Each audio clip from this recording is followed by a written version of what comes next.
ഞാൻ എന്തിന്റെയൊക്കെ ഉടമസ്ഥനാണ്. അതിലാണ് നമ്മുടെ അഹങ്കാരം കടന്നു വരിക. ഞാൻ എന്തിന്റെയൊക്കെ ഉടമസ്ഥനാണ്.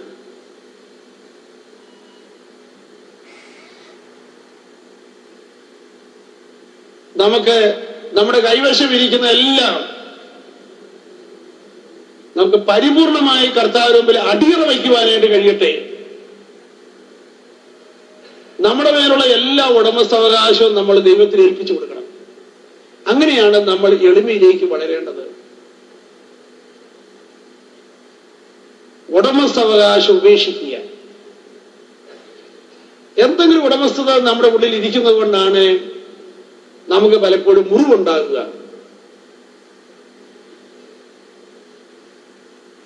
എന്റെ എന്ന് നമ്മൾ ചേർത്ത് ചിന്തിക്കുന്നത് കൊണ്ടാണ് നമ്മുടെ ജീവിതത്തിൽ പലപ്പോഴും മുറിവുകളും വിഷമതകളും ഉണ്ടാകുക. ആ ഉടമസ്ഥാവകാശം നമ്മൾ ദൈവത്തിന് ഏൽപ്പിച്ചു കൊടുക്കുമ്പോൾ പിന്നെ നമ്മളെ സാത്താനെ പീഡിപ്പിക്കാൻ പറ്റുകയില്ല. സഹോദരങ്ങളെ, ജോബിന്റെ പുസ്തകത്തിൽ നമ്മൾ വായിക്കുന്നു, ജോബിന്റെ മക്കളെല്ലാം മരിച്ചു, സമ്പത്ത് മുഴുവനും പോയി, ശരീരം കുഷ്ഠരോഗം കൊണ്ട് നിറഞ്ഞു. 3 മേഖലകളിൽ സാത്താൻ ജോബിനെ ആക്രമിച്ചു. 1 ജോബിന്റെ ബന്ധങ്ങൾ, 2 ജോബിന്റെ സമ്പത്ത്, 3 ജോബിന്റെ ശരീരം. ഇന്നും സാത്താൻ മനുഷ്യനെ ആക്രമിക്കുന്നത് ഈ 3 മേഖലകളിലാണ്. നമ്മുടെ ബന്ധങ്ങളെ ആക്രമിക്കും, നമ്മുടെ സമ്പത്ത് ആക്രമിക്കും, നമ്മുടെ ശരീരം ആക്രമിക്കും. ഈ ആക്രമണത്തിൽ നിന്ന് വിടുതല പ്രാപിക്കാനുള്ള വഴി എന്താണ്? ഒരൊറ്റ വഴിയേ ഉള്ളൂ. ഉടമസ്ഥാവകാശം ദൈവത്തെ ഏൽപ്പിക്കുക. ഉടമസ്ഥാവകാശം ദൈവത്തിന് വിട്ടുകൊടുത്താൽ പിന്നെ സാത്താന് നമ്മളെ ആക്രമിക്കാൻ പറ്റുകയില്ല. അപ്പൊ നിങ്ങൾ ആരെങ്കിലും ഇങ്ങനെ പറയുകയാണ്, ഈ വീടും ഇതൊക്കെ എന്റെ അധ്വാനവും എന്റെ മിടുക്കും കൊണ്ട് ഞാൻ ഉണ്ടാക്കിയതാണ്, ഇതെല്ലാം എന്റെ കഷ്ടപ്പാട് ക്ലേശങ്ങൾ കൊണ്ട് ഞാൻ ഉണ്ടാക്കിയെടുത്തതാണ്, എന്റെ മിടുക്കും എന്റെ കഠിനാധ്വാനവും എന്റെ ചിന്തയും എന്റെ ബുദ്ധിയും സാമർഥ്യവും കൊണ്ട് ഇതൊക്കെ ഞാൻ ഉണ്ടാക്കിയതാണ് എന്ന് നിങ്ങൾ പറഞ്ഞാൽ ഒട്ടനെ തന്നെ നിങ്ങളുടെ അടുത്തിരുന്നുകൊണ്ട് ചേത്താൻ പറയും, നമ്മുടെ രണ്ടുപേരെയും കൂടിയാണ് എന്ന്. Praise the Lord, hallelujah. എന്താന്ന് ചോദിച്ചാൽ, നിന്റേത് എന്ന് പറയുന്നിടത്തെല്ലാം സാത്താന് ഒരവകാശമുണ്ട്. അതാ ആദിമാതാപിതാക്കന്മാരുടെ പാപം വഴി ഉണ്ടായ ഒരു അവകാശമാണ്. എന്നാൽ ദൈവത്തിൻ്റെതാണ് എന്ന് പറഞ്ഞാൽ പിന്നെ സാത്താൻ അതിൻ്റെ അകത്ത് അവകാശമില്ല. അതുകൊണ്ടാണ് ജോബിന് ഈ പൈശാചികമായ ആക്രമണം ഉണ്ടായപ്പോൾ ജോബ് ചൊല്ലിയ പ്രാർത്ഥന ഏതാണ്? ദൈവം തന്നു, ദൈവം എടുത്തു, ദൈവത്തിന് സ്തുതിയായിരിക്കട്ടെ. ഉടമസ്ഥാവകാശം ജോബ് ദൈവത്തെ ഏൽപ്പിച്ചു. എന്റെ കയ്യിൽ കിട്ടുന്നതിന് മുമ്പ് ഇത് ദൈവത്തിൻ്റെതായിരുന്നു, എന്റെ കയ്യിൽ ഇരിക്കുമ്പോഴും ഇത് ദൈവത്തിൻ്റെതാണ്, അവിടുന്ന് എടുത്തു മാറ്റിയപ്പോഴും ദൈവത്തിൻ്റെതാണ്. ഇത് എന്റേതല്ല ദൈവമേ, നിന്റേതാണ്. ഉടമസ്ഥാവകാശം ഉപേക്ഷിക്കാൻ തയ്യാറായി. ഉടമസ്ഥാവകാശത്തിന്റെ അകത്ത് പൈശാചിക പീഡയുണ്ടാകും. അതിനകത്ത് അഹങ്കാരം കടന്നു വരും, അതിനകത്ത് സ്വാർത്ഥത കടന്നു വരും, ഞാൻ എന്ന ഭാവം കടന്നു വരും. മനുഷ്യൻ ഏറ്റവും കൂടുതൽ ഞാൻ ഉപയോഗിക്കുന്ന 3 മേഖലകളാണ്. ആ മേഖലകളിലാണ് ജോബിന് പൈശാചിക ആക്രമണം ഉണ്ടായത്. 1 ജോബിന്റെ ബന്ധുക്കൾ, ജോബിന്റെ മക്കൾ. എന്റെ മക്കൾ, ഞാൻ എന്ന് ചേർക്ക്, എന്റെ മക്കൾ. സമ്പത്ത്, എന്റെ സമ്പത്ത്. ശരീരം, നമ്മുടെ ശരീരത്തിന്റെ ഓരോ അവയവത്തോടും ചേർത്ത് നമ്മൾ ഞാൻ എന്ന് പ്രയോഗിക്കും. എന്റെ കയ്യ്, എന്റെ കാല്, എന്റെ എന്ന് നമ്മൾ ഉപയോഗിക്കും. അങ്ങനെ ഏറ്റവും കൂടുതൽ ഞാൻ എന്ന് ഉപയോഗിക്കുന്ന, എന്റെ എന്ന് ഉപയോഗിക്കുന്ന ഈ 3 മേഖലകളിലാണ് ജോബിന് പൈശാചികമായ ആക്രമണം ഉണ്ടായത്. പക്ഷെ ജോബ് അത് മനസ്സിലാക്കി ഉടമസ്ഥാവകാശം ദൈവത്തെ ഏൽപ്പിച്ചു. നമ്മളും ഇങ്ങനെ തന്നെയാണ് ചെയ്യേണ്ടത്. അതുകൊണ്ട് ഉടമസ്ഥാവകാശം സമർപ്പിച്ച് പ്രാർത്ഥിക്കാൻ നമുക്കിപ്പോൾ തയ്യാറാകാം. അതൊരു എളിമ പ്രാർത്ഥനയാണ്. ഒന്ന് കൈകരിച്ച് കർത്താവിനെ മഹത്വപ്പെടുത്തുക.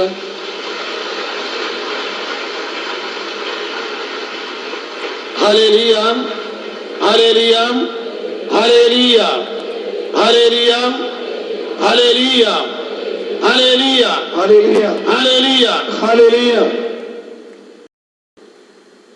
ഈ കൂട്ടായ്മയില് ചിലരെല്ലാം ആ ഉടമസ്ഥാവകാശം ഒന്ന് ഈശോയ്ക്ക് വിട്ടുകൊടുത്താൽ ഇപ്പൊ തന്നെ ഒത്തിരി പേർക്ക് വിടുതൽ കിട്ടും.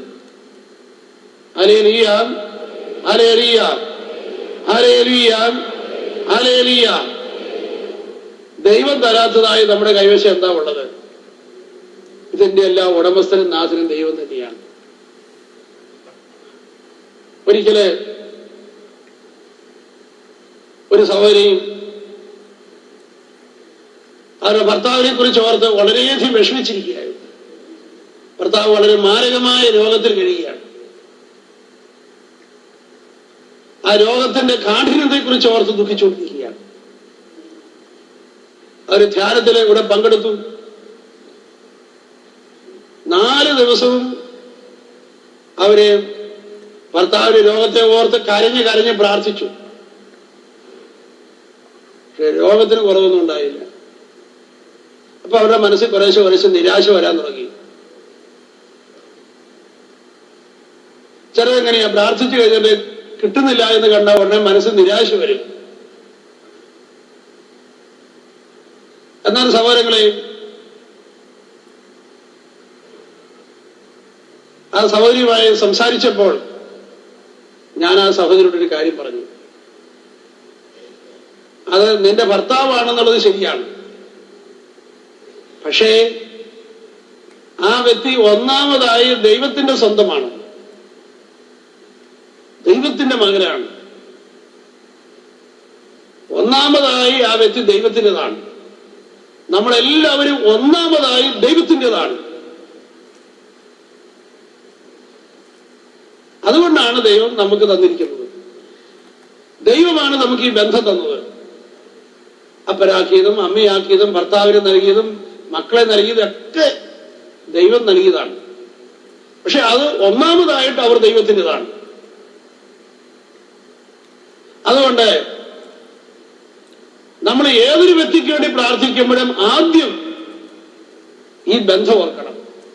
ഒന്നാമതായി ഈ വ്യക്തി ദൈവത്തിൻ്റെതാണ്. രണ്ടാമതായിട്ടാണ് ദൈവം നമുക്ക് തന്നിരിക്കുന്നു എന്നത്. ഒന്നാമത്തെ ബന്ധം ദൈവത്തോടാണ്.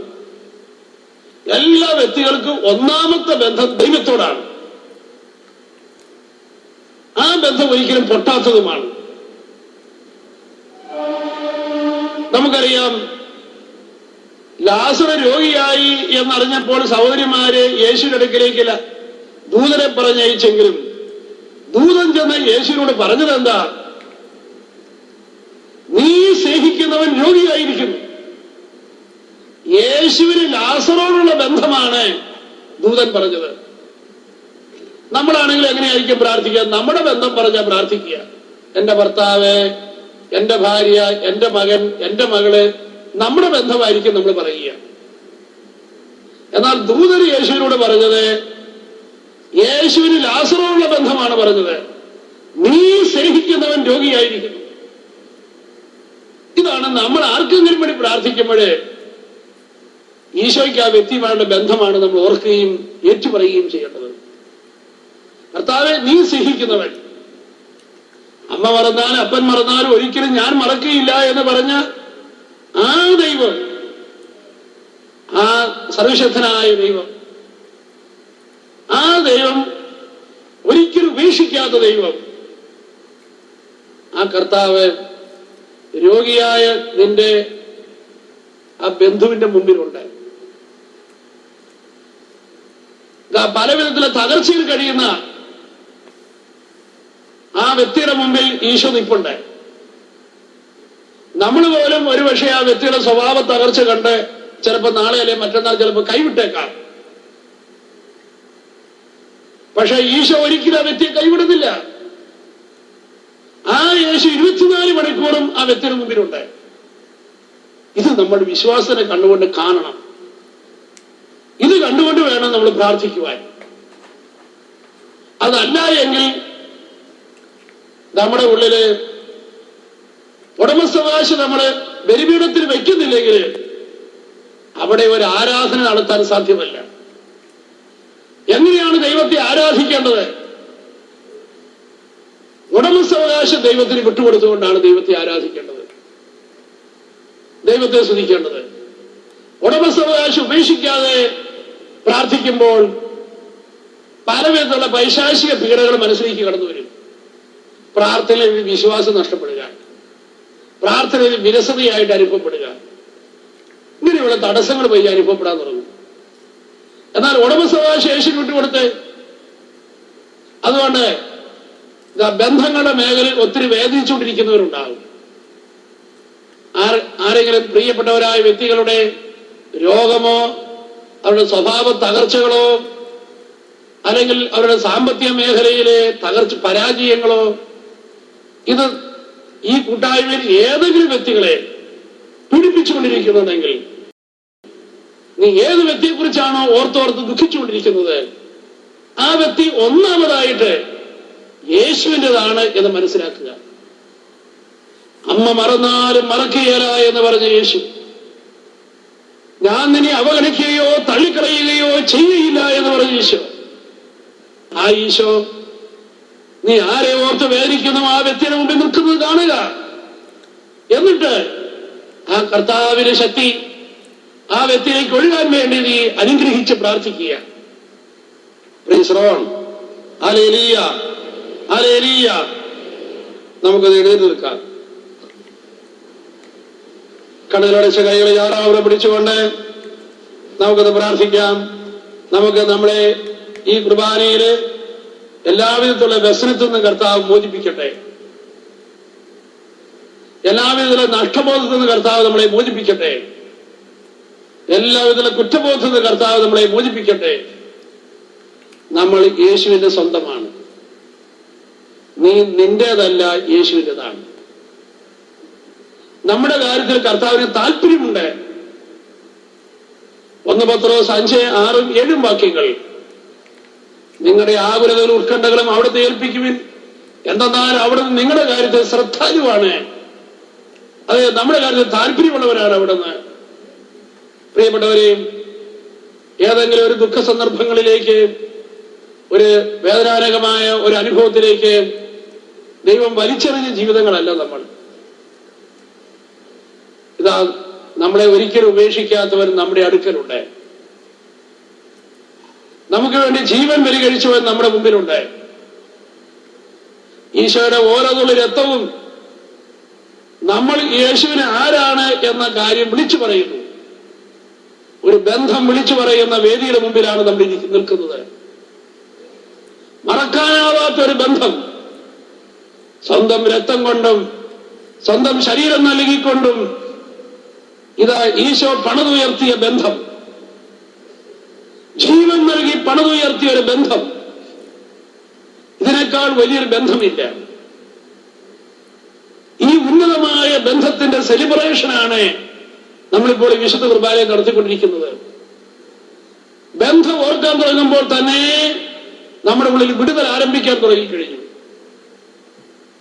Hallelujah, hallelujah, hallelujah, hallelujah. അതുകൊണ്ട് സഹോദരങ്ങളെ, നമ്മളെല്ലാം ഇപ്പോൾ ഒരു ബന്ധത്തിന്റെ കീഴിലാണ് ഇരിക്കുക. നമ്മുടെ എല്ലാ പ്രശ്നങ്ങളും ഈ ബന്ധം മാറ്റിവെച്ചുകൊണ്ട് കാണരുത്. നമ്മൾ ബന്ധം ഓർത്തുകൊണ്ട് വേണം നമ്മുടെ ജീവിതത്തിലെ എല്ലാ കാര്യങ്ങളെയും കാണാനായിട്ട്. അപ്പൊ അതുകൊണ്ട് ഇതാ ഈ വലിയ ബന്ധം, സ്വന്തം രക്തം നൽകി, ജീവൻ നൽകി, കാൽവരിയിലെ ബലിയെ നൽകി നമ്മളിൽ യേശു ഉണ്ടാക്കിയ ഈ ബന്ധം ഒരിക്കലും പൊട്ടാത്ത ഒരു ഉടമ്പടി. ഈ ഉടമ്പടിയെക്കുറിച്ച് നമ്മൾ ബോധവാന്മാരാകട്ടെ. നമ്മുടെ പാപവും എല്ലാം ഏറ്റെടുത്തുകൊണ്ട് നമുക്ക് പകരക്കാരനായി നിൽക്കുന്ന ഈശോയെ നമുക്ക് കാണാം. നമ്മുടെ തലയിലെല്ലാം ഇതാ നമ്മൾ തന്നെ അള്ളിപ്പിടിച്ചുകൊണ്ടിരിക്കുന്ന, നമുക്കുള്ളവയിൽ നമ്മൾ അള്ളിപ്പിടിച്ചുകൊണ്ടിരിക്കുന്ന ഈ അവസ്ഥയിൽ നമ്മൾ ഫ്രീ ആകുക, ദൈവമക്കളുടെ സ്വാതന്ത്ര്യത്തിലേക്ക് വളരുക. വിശുദ്ധ കുർബാനയുടെ മുമ്പില് നമ്മുടെ സാന്നിധ്യം ദൈവമക്കളുടെ സ്വാതന്ത്ര്യം അനുഭവിക്കുന്ന ഒരു സാന്നിധ്യമാണ്. അത് ഈ ബന്ധത്തെ നമ്മൾ സെലിബ്രേറ്റ് ചെയ്യുവാൻ തയ്യാറാകുക. ഇതാ എനിക്കൊരു ബന്ധമുണ്ട്, ഒരിക്കലും തള്ളിക്കളയാത്തവന്റെ ആ രക്തം എന്നിലുണ്ടാക്കിയ ബന്ധം, മറക്കാനാവാത്ത ബന്ധം, സ്വന്തം ശരീരം കൊണ്ടും രക്തം കൊണ്ടും മറക്കാനാവാത്ത ബന്ധമുണ്ടാക്കിയ ഒരു ദൈവം. ഈ ദൈവത്തിന്റെ മുമ്പിലാണ് നമ്മൾ നിൽക്കുന്നത്. ആ ദൈവത്തിന് മുമ്പിൽ നമ്മുടെ ഉള്ളിൽ ഉരുണ്ടുകൂടിയ എല്ലാ ഭയവും, എല്ലാ ആശങ്കകളും, എല്ലാ ആകുലതകളും വിട്ടുപോകട്ടെ. Hallelujah, hallelujah. കരങ്ങൾ ഉയർത്തിപ്പിടിച്ചോളം ശ്രമിക്കുക. Hallelujah, hallelujah, hallelujah, hallelujah, hallelujah, hallelujah, hallelujah. എല്ലാ അസ്വസ്ഥതകളും നീങ്ങിപ്പോകട്ടെ. ഹല്ലേലൂയ.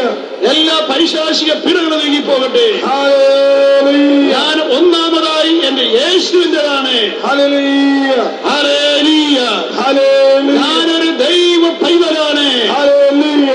കണ്ടാലും എത്ര വലിയ സ്നേഹമാണ് ദൈവം നമ്മോട് കാണിച്ചത്. അവിടെ നമ്മളെ മക്കളെ എന്ന് വിളിക്കുന്നു. നമ്മൾ അങ്ങനെയാണ് കാര്യം പോലെ. ഈ ബന്ധം എന്റെ എല്ലാ ദുഃഖങ്ങളെയും മാറ്റിക്കളയും. ഈ ബന്ധം എന്റെ എല്ലാ തകർച്ചകളെയും നീക്കിക്കളയും. ജാതി മത വ്യത്യാസം കൂടാതെ നമ്മളെ മകളെ മകളെ എന്ന് വിളിക്കുന്ന ഈ വലിയ സ്നേഹത്തിന് മുമ്പില് നമ്മുടെ ഉള്ള സ്വതന്ത്രമായി തീരട്ടെ. എല്ലാം മറന്ന് ദൈവത്തെ സ്തുതിക്കുവാൻ കഴിയട്ടെ. സ്വതന്ത്രം. എല്ലാവരും കർത്താവായ യേശുവേ, ഞാൻ അങ്ങേ ആരാധിക്കുന്നു. ഒരിക്കലും ഉപേക്ഷിക്കാത്തവരെ ഞാൻ അങ്ങേ സ്തുതിക്കുന്നു. ഈശോയെ, അങ്ങയുടെ ബലിയിൽ നിന്ന് എന്നിലേക്ക് കൃപയും ശക്തിയും സൗഖ്യവും കടന്നു വരട്ടെ. ഈശോയെ, അങ്ങനെ തുടരവേ. ഈശോയെ, എല്ലാ പീഡകളും നീങ്ങിപ്പോകട്ടെ. എന്റെ ഉള്ളം സ്വതന്ത്രമാകട്ടെ.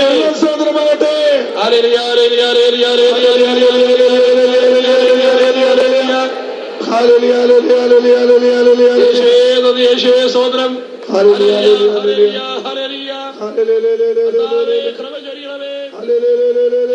ഓർത്തോർത്ത് വ്യസനിച്ച് കഴിയുന്നവരെ തിരത്തിന് ശക്തിയാൽ സ്വതന്ത്രമാക്കണമേ. ദുഃഖമേ വിട്ടുപോകുക. എന്റെ കണ്ണുകൾ അവിടത്തെ ദർശിക്കട്ടെ.